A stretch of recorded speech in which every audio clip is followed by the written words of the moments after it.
Hey everybody, Big Red Live coming to you tonight. My name is Josh. I'm your host. Joined with me is Coach Tom Harper and Coach Jaden Angle, head coach of the Lincolnton Wolves. Lincolnton coming in off a 37-36 victory over Mountain Heritage on Friday night. Coach Angle, what's your initial thoughts on that victory?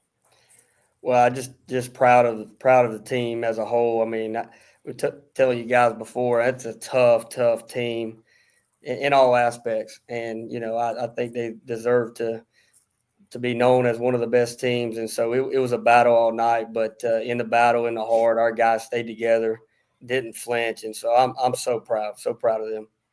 It was a gritty win. Coach, talk about your postseason run so far. Back to back weeks, you have won games by a single point. What has been the mentality, and what does this tell your opponents about Lincolnton football?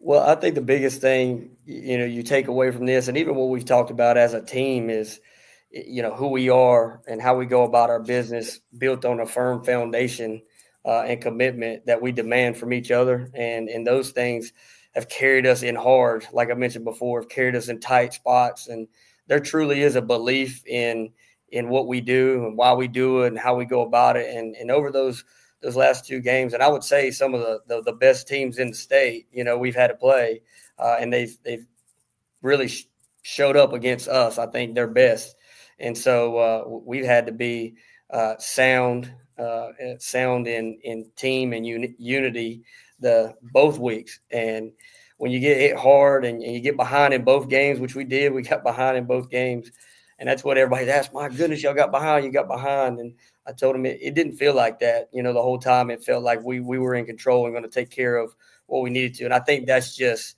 back to the root and the foundation of a team that's built on something real and authentic. And it shows how they believe in each other and how we believe the team as a whole. My coaching staff is great too. So. Well, Coach, you obviously talk about how great this team is, and they've shown that over the past 2 weeks, being able to show resilience through Yeah. adversity. Before the playoffs started, was there a moment in the season that happened that made you think that this team is special enough to make a run to this point in the season? I mean, I don't want to say. We prepared for this. We set in, and if you guys are with us, in the spring and in the summer, you would hear the conversations we have about, championships and being a part of those. It wasn't necessarily talking about the championship we would win, but living a lifestyle of champions and how we establish that daily. And so by expecting a lifestyle that we have, and we believe we were special coming out of last year.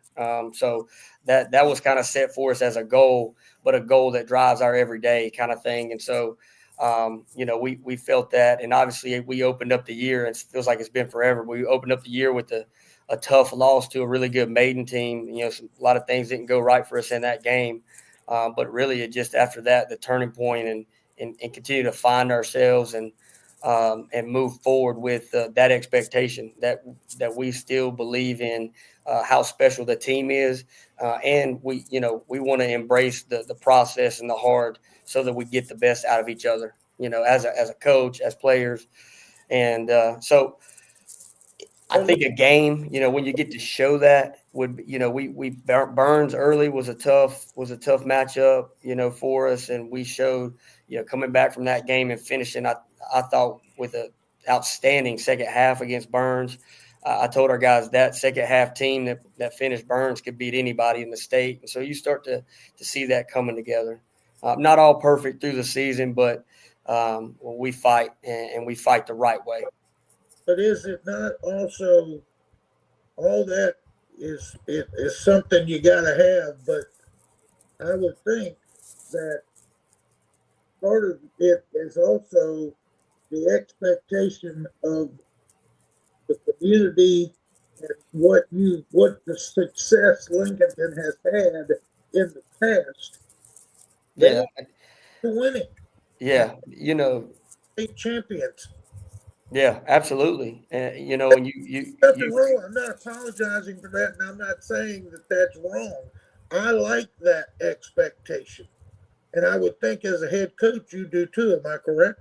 Absolutely, absolutely, and yeah, that you mentioned the tradition of winning and expectation. I think even the longing for it to be that for the community, like you said, it's a great community that expects great football, a product that they can come watch, and that's been another cool thing about this year. My goodness, our fans loaded, loaded Mountain Heritage Wayside this past Friday, and that was special. But it points to what you just said, man. There's a longing for great football because we know it's here, know it can be here when it's done the right way, and really when you just give your all as a community, as coaches, and as players to a cause to be best, your best, excellence, and those are some of the things we're turning over and been digging and working for over the last couple of years, and you see spurts of it, and it's coming together, and we haven't accomplished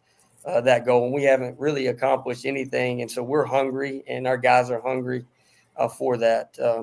But I always bring them back to, we love those goals and want it, but more importantly is that process of obtaining those goals. It's the process of life.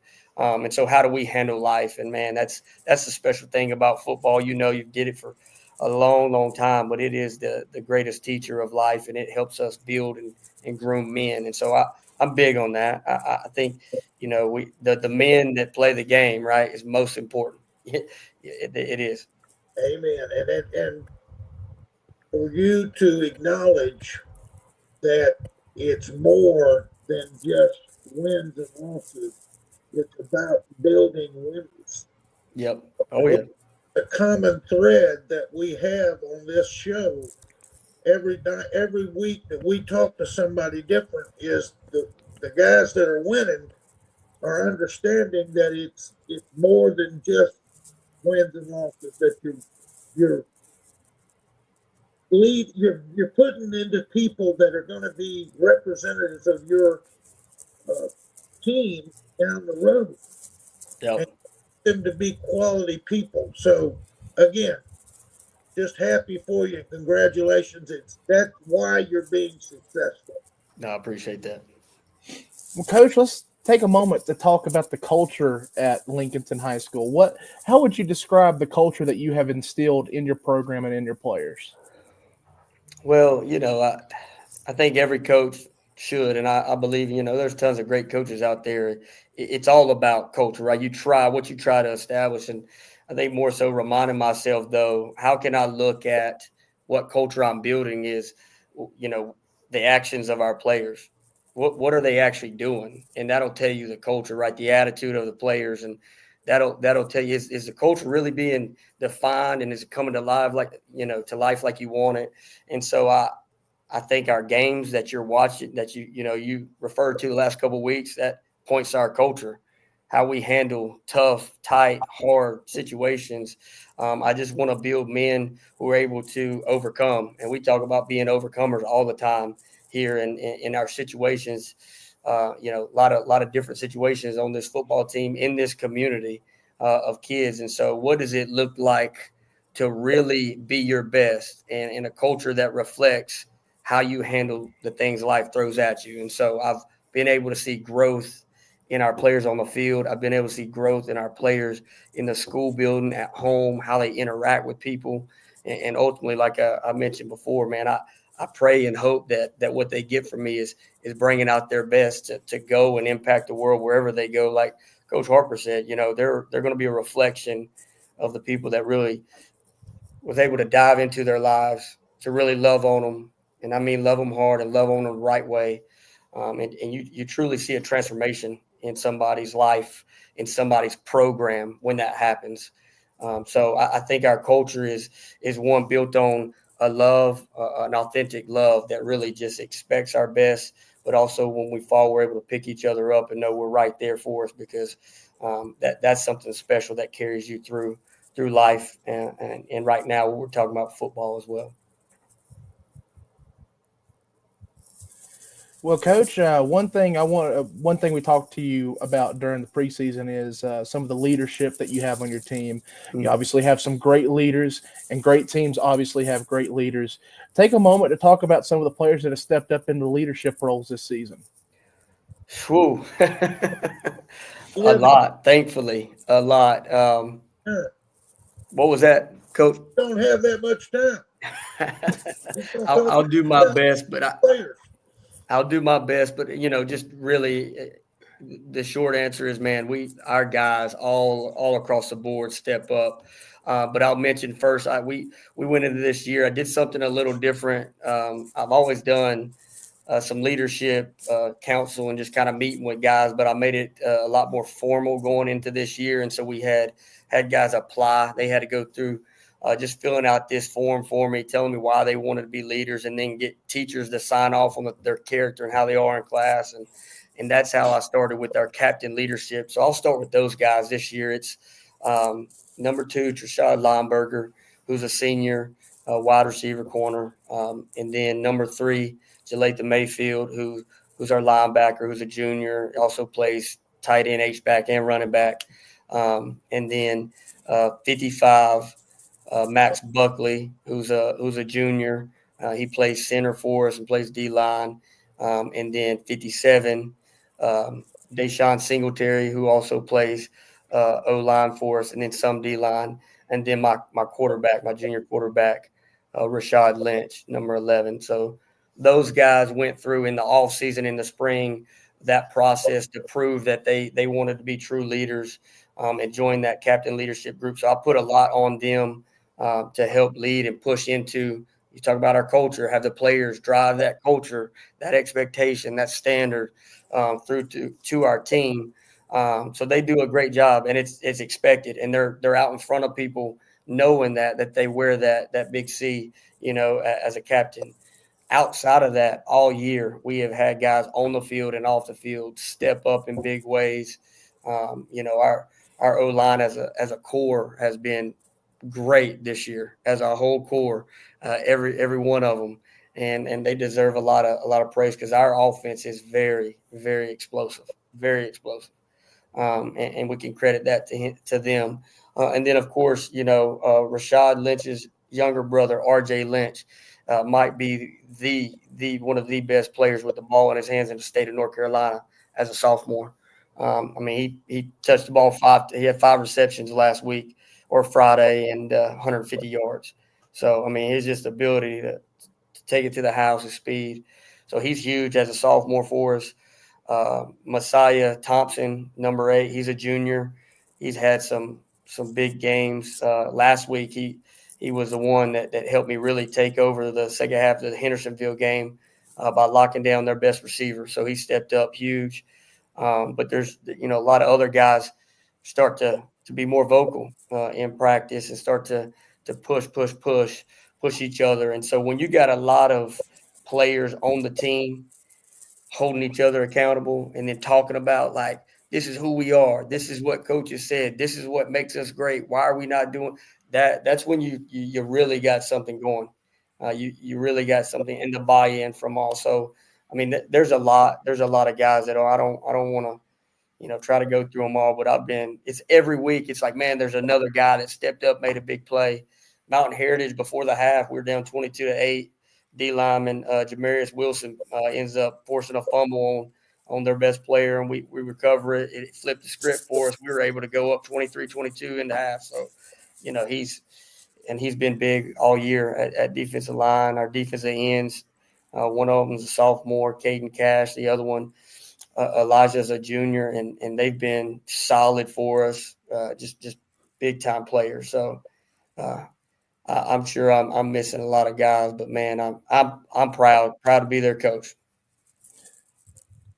Well, Coach, I do want to ask this, because I have had the opportunity to ask some of the coaches this over the past couple of weeks. When you talk about your underclassmen, obviously your team is a very young team, which is very good, looking at the future of this program as well, knowing that you're making a deep playoff run. But talking about the youth and the young guys you got on your team, have you noticed any players step up to the plate and play some big time minutes for your football team? And who have those unsung heroes been? Yeah. So outside of, let me just name the sophomores that have basically started all year, and then I'll name a few that just stepped up last couple of weeks and was able to come into roles. But First, RJ Lynch has been all year, and he was a freshman. He started all year last year, but he's incredible for us. And then Jeremiah Thompson, who's been playing my star position in our 4-2-5, has been just all over the field. I mean, he is scrappy, flies to the ball. He was a part of 3 turnovers a couple weeks back in the regular season. I mean, he's just all over the field. He's been huge for us. Huge. So he's a sophomore. Then Caden Cash, who I mentioned at DN, is a sophomore. Started all year, and he continues to grow each week and make huge impact. And then just some recent guys would be Little John. So Jarvis Littlejohn played running back and linebacker for the most part on JV all year. And then with the West Lincoln game coming out of that bye, he ended up playing some big minutes for us at running back. And then in the first playoff game against Hendersonville, he took a lot more.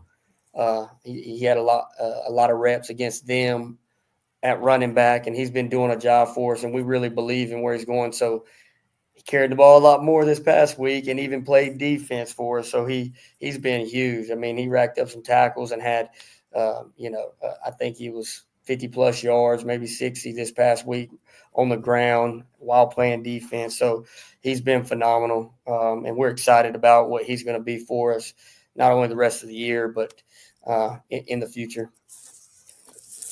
Coach Harper, we lost you there for a second. What happened there? I had a phone. Somebody called me. I can't believe they're bothering me during this. Well, I hope it wasn't another Earth, Wind, and Fire documentary. Uh-oh. If it had been the Earth, Wind, and Fire documentary or anything like it, I would have said, sorry, I'm not going to be able to be here tonight. There are priorities, Joshua. There are priorities. Oh, come on, Coach. This should be priority number 1 on Sunday night. You know that. 1A, 1B. Well, Coach Engel, we got the chance to talk about your team. Let's talk about your coaching staff. Obviously, you take pride in instilling some great values and character values into your players. Let's talk about your coaching staff and the job that they've been able to do with working with your players this year. Yeah, well, I'll start with where you started, was those values. I think it is the most important thing to do when hiring coaches, is to find guys that believe in your vision and the way you go about things. And so I first find out the type of man I'm about to hire, the character, and are they sold out? Am I trust them to not only teach them the game of football, but be great role models for them to look up to and in life. So that's where I start. So all of our coaches, man, I've been blessed, with coaches who are driven, who want to make impact. So all of them great characters starting there. But as far as going in the football scheme and what Coach Pettis has done with me the last couple of years has been awesome. I mean, awesome. And the cat is so committed to success. And he works so hard. And I mentioned earlier about how explosive our offense is. He helped me bring this to life a couple years ago, and it's just grown each year with his leadership on the offense and his commitment to continue to work, hold guys, on offense staff accountable to push each other to help us be successful. So he does a phenomenal job with game planning for us, with setting up, our players to be successful in this system. So he's a great coach, and I'm glad he's with me and partnered with me in this journey. So big reason our offense is really explosive. And so him on the offensive side, and then I got a bunch of guys who have come on last couple of years that's just jumped right in at wide receiver coach. Young Cheryl, who's also graduated from Lincolnton, is with the wide receivers, does a great job. I got Nick Dellinger, who's with our tight ends, our tight end H-backs, who's been around, LinkedIn grad, loves on people, wants to make impact on guys. Coach Brown has been with me, as an O-line coach when I took the job. I brought him in. He does a great job with the O-line. Also graduated from Lincolnton High School. And then Coach George, who's been with me as an assistant for as long as I've been an assistant here for a while at running backs on the offensive side. And so they all do a great job with Pettis' leadership and putting together a great game plan to execute and put points on the board for us. And then my defensive staff, start with one of the most veteran coach here on staff is Dr. Mark Kiefer, who's been good to me for a very, very long time, has been coaching here a long time, and probably even a better man to the whole community. People don't know how much he does for the whole community, but he takes care of DBs with Coach Malden in the secondary. And then I got a guy, Dalton Roney, who helps me with the linebackers, and then defensive line, Coach Budzinski and Coach Thompson.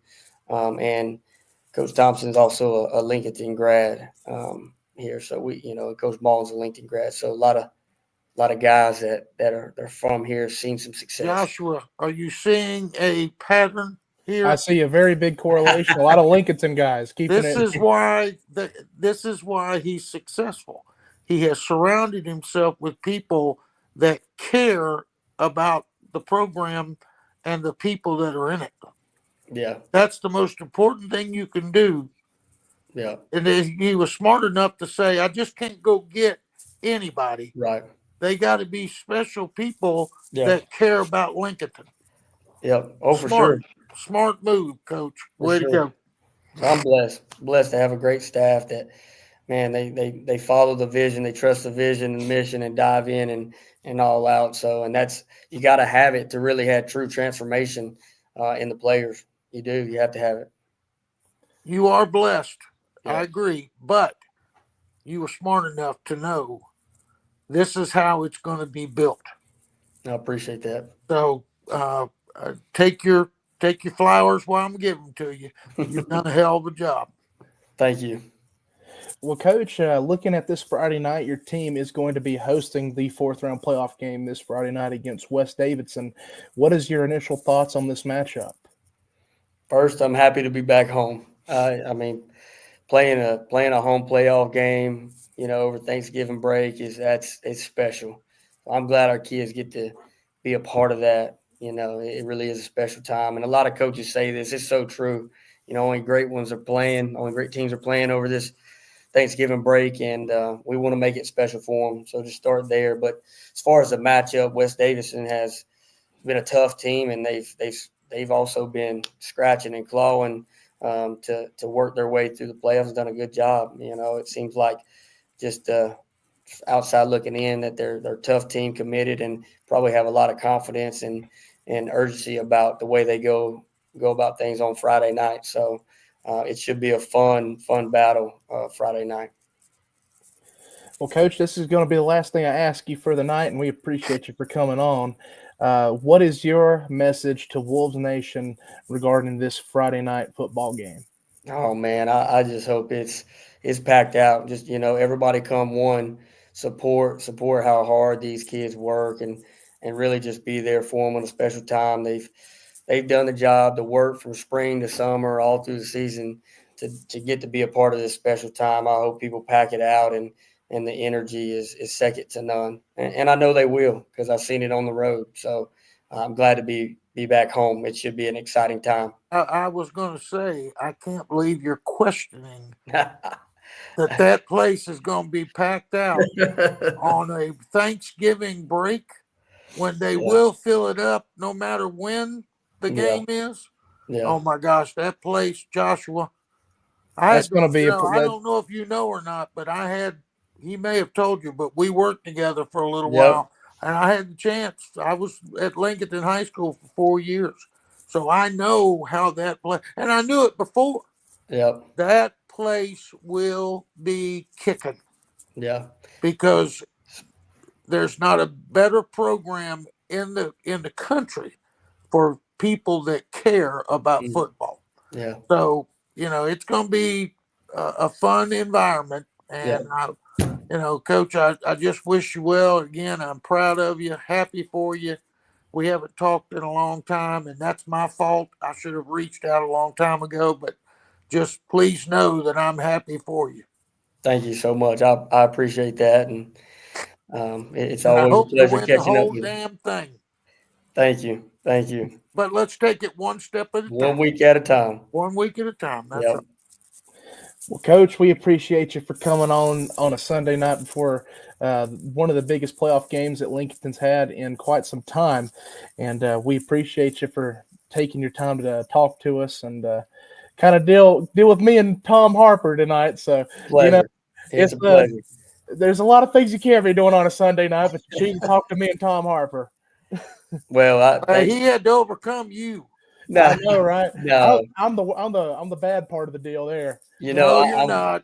I'm just glad I was able to come on. You know, last time you invited me was after the early Shelby victory this season, and I wasn't able to come on. But I'm glad I'm able to come on, and I'll come on anytime. I appreciate you guys. Absolutely, Coach. Well, thank you for joining us. Have a happy Thanksgiving, and good luck this Friday evening. Thank you. Go Wolves. Good luck, Coach. Thank you. Hey, Coach, how you doing this evening? I haven't had the chance to get to ask you that tonight. I'm doing good. I appreciate you asking. I hope you are. Did you have any classes tonight or anything that you had to do?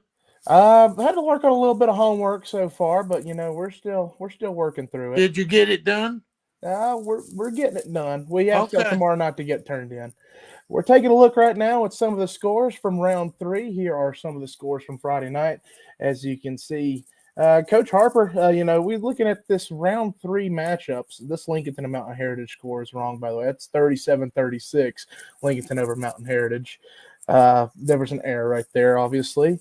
But looking at the round 3 scores. Can't see them now. Okay. Looking at the round 3 scores, one of the biggest surprises I thought was from Friday night. Shelby going down to Mount Airy and beating Mount Airy 41-21. That was one of the biggest surprises to me about Friday night. You know what? I kind of saw that coming a little bit. I just think that the surprise for me was the Maiden-Newton Conover game. Maiden looks like they handled Newton Conover pretty good because they held them. Not only did they hold them 6 points, but they put a pretty good number on too. So, it's going to be a very interesting matchup next week as Maiden will be traveling up to Lower Creek to take on the High Brighton Panthers. Coach, Maiden and High Brighton next week being a matchup, what would your thoughts be on that game? I think that is 2 prestigious programs that have had success for a long time, and it's probably going to be very close. It's probably going to come down to who doesn't have so many self-inflicted wounds that they just kill themselves, which is true for any game. But when you have games that are going to be that tight because of 2 great programs, it'll be interesting. Another one that surprised me, Josh, is how about Crest just beating the you-know-what out of East Lincoln? I was shocked about that. I knew Crest was good, but I knew East Lincoln was good too. But it sure don't look like they were. Yeah, it was a very interesting ball game, and Crest has definitely shown throughout this postseason that they have a good shot at being one of those teams competing for that state championship come December. Crest this postseason has just been an unstoppable force so far. I mean, they've scored a lot of points, and the point differential has been massive in every single game. And I don't think there's been a game yet where Crest has been played within 2 scores. So that's what I'm saying is that not only are they offensively strong, but they're defensively strong as well. Absolutely, Coach. And you got old South Point just keeps on rolling, don't they? Yep, and funny you mentioned that. South Point will be playing Crest next week, so that could be potentially an interesting ball game right there. Oh my gosh, 2 teams. You talk about 2 great programs and 2 powerhouses. I mean, we're finally getting into some matchups that are going to be fun to watch. We were talking about that for the last 2 weeks. Coach Mack and I and you about there's just no tight games. There's no come down to the wire type games. This is the round where I think we're going to see maybe even some overtimes, where the teams are playing so hard that it they run out of time. It's going to be interesting. We were talking. Coach Mack and I were talking earlier, and we're trying to figure out where we want to go on Friday. Where are you thinking about going? Me, I have not really made a decision yet, but I was thinking about either Watauga and Sun Valley or High Brighton and Maiden. I think any game you pick, like the J.M. Robinson Hickory game, is going to be two juggernauts, and especially in the fact that, Joe Glass used to be the head coach at J.M. Robinson, so it's personal.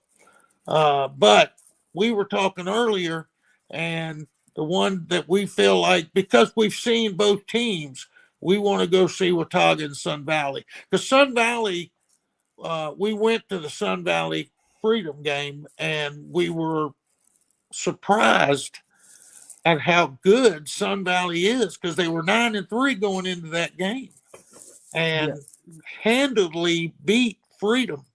It was not a question who was going to win that game as we started watching it. And I just think after seeing what we saw with Watauga, the Watauga Sun Valley game is going to be a barn burner. Yeah, given Watauga did have a bit of a scare this past Friday night with Charlotte Catholic as they squeaked by with a 27-19 victory.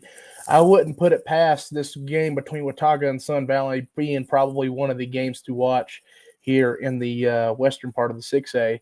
The winner of that game will play the winner of Ashbrook and Northern Guilford, who will play this Friday as well. Ashbrook, I mean, we talk about Dudley. You think about a team that's explosive and scores a lot of points. Look at that Ashbrook and Dudley game. I would never have expected that game to be a defensive slugfest. Me neither. But again, you don't know what you're going to get. And you just, who knows? It might have been sloppy. It may have been raining there. We don't know what was going on. But there's a reason for it. And Ashbrook prevailed. That's exciting to see, because Dudley, again, is a powerhouse that has been winning state championships for years. But the one who, on this side that surprised me a lot is I did not know that Reagan was as good as they showed on Friday night. To beat Mooresville, correct me if I'm wrong, at Mooresville, that's a huge win for that program. Absolutely. And, that was a come-from-behind victory for them, too. They scored to potentially tie the game, but instead of going for the tie, they go for the win. They get the 2-point conversion, and they get a massive win at Mooresville. So, I got to give it up to the coaching staff at Reagan for, being gutsy enough to go for the win in that situation. You're on the road, so why not roll the dice, go down swinging, throw the kitchen sink at them.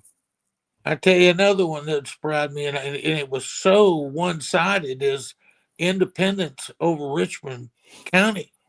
I mean, that's not a win. That's a butt whooping. Absolutely. What is, I mean, you don't see that a lot with Richmond County High School. You talk about rich in tradition. Richmond County High School is had success in high school football in North Carolina for years and years and years. So I thought it would be more competitive. Looking at this Friday night's matchups for the Western region, in 1A, you got South Davidson visiting Robbinsville. 2A, how far of a drive is that? I haven't taken a look at it, but I'm guaranteeing that's going to be a long road trip, but not as long as East Columbus having to go to Robbinsville. But I'm assuming it's still going to be around a 3.5-hour trip. Wow. I was very, very surprised that, is it Corvian Community? Yes, sir. Out of Charlotte, they must really have some players. Fun fact, Corvian Community is actually the defending 1A state champions from last season. Oh, wow. Well, there you go. Continue the tradition. But they're getting ready to hit a barn burner at Murphy. Whew. That will be that town will be jumping. But the biggest one that comes out to me and we talked about doing this, Coach Mack and I, but the Pisgah at Brevard game, if you know anything about mountain football, that game will be the kind of game that you have to get there 2 and 3 hours before the game even starts. Those people are crazy about their local football and supporting those kids. And those are two proud mountain high school teams. It will be off the chart there. It's going to be some great games, and one of those that we talked about, we kind of touched on it a little bit earlier in the 4A bracket. Maiden and High Brighton is definitely going to be a really big ball game this Friday night. I know that Maiden crowd's going to travel very well, and I expect that High Brighton football field. I think it's going to be standing room only in that stadium on Friday night, given the tradition that those two programs have had over the past 10 years. Maiden traditionally making a strong postseason run every year, and then High Brighton, just a few years removed away from a state championship appearance and winning a state championship. These two teams have great tradition, and I would not be surprised if this game would be a standing room only crowd on Friday night. No, well, they're again, like we've said earlier, every one of them has the potential to be get your ticket early because there's going to be a lot of people showing up. I mean, the independent or move up a little bit. I was looking who plays Huff. West Charlotte. Well, there you go. I mean, can you imagine that game? Now, the bad thing about that game is they might play it at 6 o'clock at night, and they may not allow anybody but family there. That's the bad part about Charlotte football, is that they struggle with bad things happening at high school football games. But West Charlotte at Huff will be a big one. Independence at Weddington. Woo-wee. That will be fun. Yeah, you look at, across the board, there's really good and enticing matchups across the board. And, I'm definitely keeping an eye on this 3A bracket right here because there is a potential that we may see a rematch in the regional finals of Shelby and Lincolnton. Now, Shelby and Lincolnton played in the beginning of the year? They played at the beginning of the year, and Lincolnton won in overtime. Oh, my goodness. By 1 point. So this is going to be one of the games to look out for a potential regional final matchup. And if that is a regional finals matchup, that is going to be one of the best games in the area for certain. Oh my God! The potential matchups are just so exciting. Absolutely, Coach. Ooh. So, Coach, out of this, we're going to give you the green light to give us your list. But instead of doing a top 5, we're going to do a top 3 games to watch this Friday night. So what do you want me to do? Tell you my first one? Yeah, just go ahead and spew off the 3 games that you believe will be the best games to watch this Friday night. Okay. I'm not dogging 1A and 2A, but I don't know much about those two, so I'm moving past that. I'll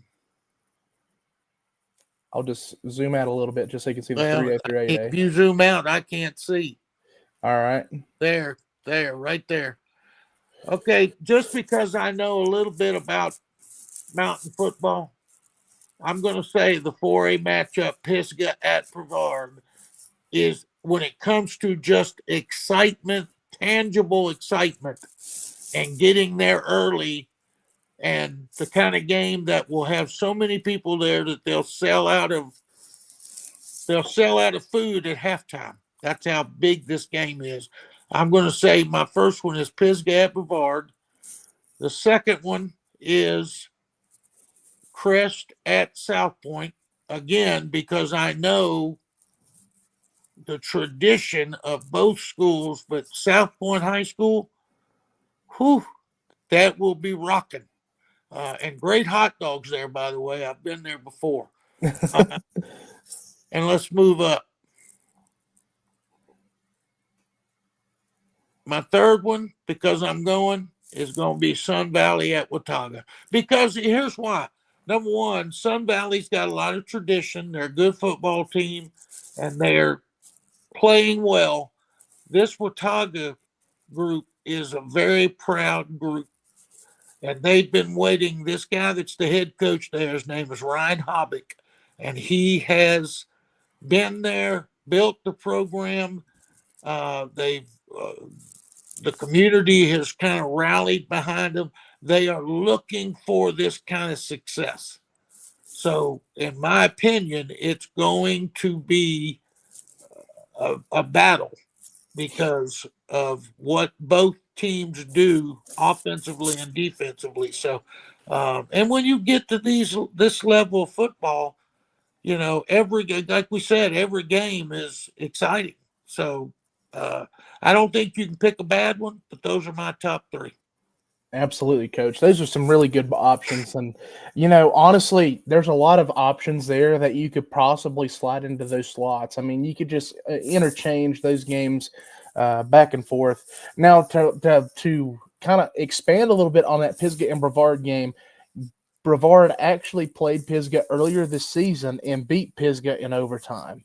So there's going to be a lot riding on the line, and those two teams going to have some familiarity with each other. That proves my point. It came down to overtime in the regular season in this game. Can you imagine how many people are going to be there now? Because they probably missed that overtime game, and they're going, I ain't missing this one. Absolutely, Coach.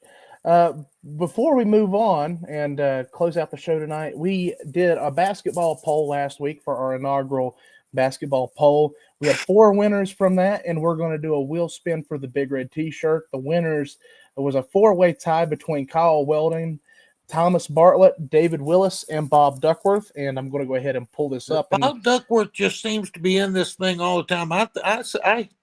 I'm wondering what's going on here. There's some conspiracy going on. He's got some insider information that I just don't believe it. He's getting it right all the time, you know. There's got to be something. He's got to be, you know, working around the system a little bit, Coach. Maybe he's doing a little research. We're going to give him the benefit of the doubt. We'll give him his flowers. Amen. All right, spinning the wheel. Who's going to be the winner of the Big Red T-shirt this week? And it's a conspiracy. Bob Duckworth looks like he's going to be the Big Red T-shirt winner this week. Oh my gosh, he's even got a hold of the wheel. I know. Lordy.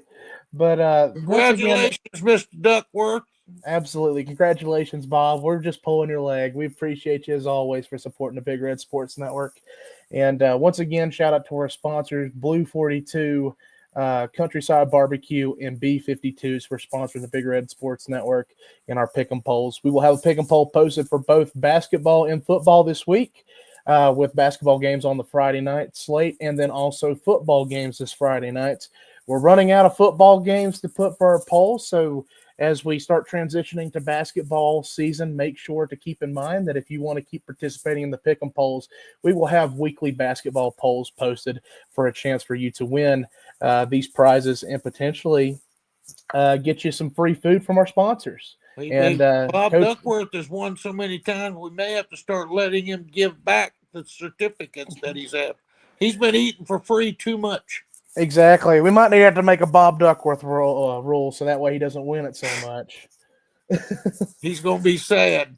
Oh, Lordy. But, Coach, we appreciate you as always for being able to be on here on Sunday nights. We know you're a busy man, and this is just option number 1B for you. So, hey, let me tell you something right now, Joshua. I would be thanking you and your daddy because I have thoroughly enjoyed this. And I appreciate you all putting up with me and allowing me to be a part of it because I think it's something special that you're doing.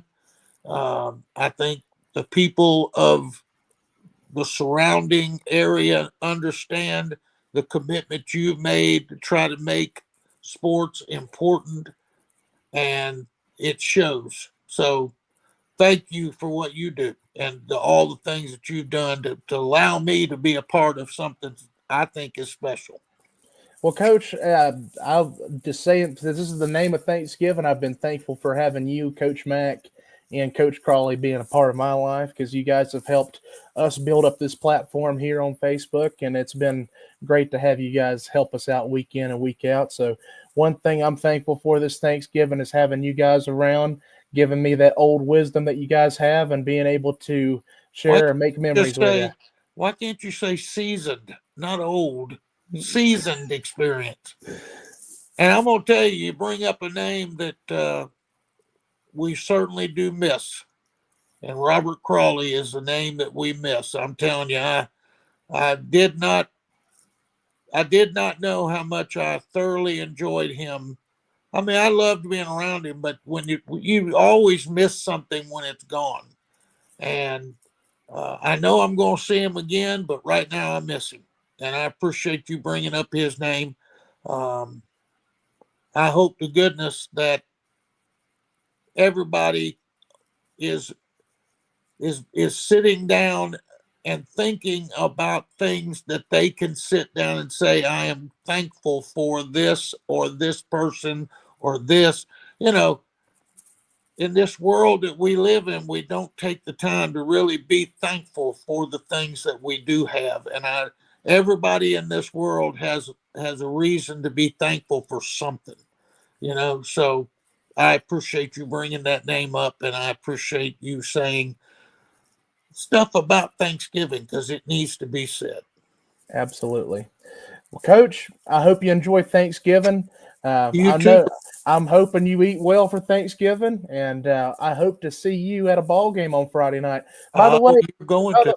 By the way, did you get your Big Red T-shirt? Well, Coach Max got it, and he didn't get it to me. Got to give Mac a little bit of. But I will tell you this: I thank your daddy for thinking of us and getting us, and I will wear it proudly. I'll be a walking billboard for y'all. Well, appreciate it, Coach. Well, everybody, thank you for tuning in this week for the Big Red Weekly Football Podcast. Thank you, as always, for your support. Hope you, our viewers, have a wonderful Thanksgiving. Go out and cheer for some football. Go support your local programs this week, and we will catch y'all next week. Bye, everybody.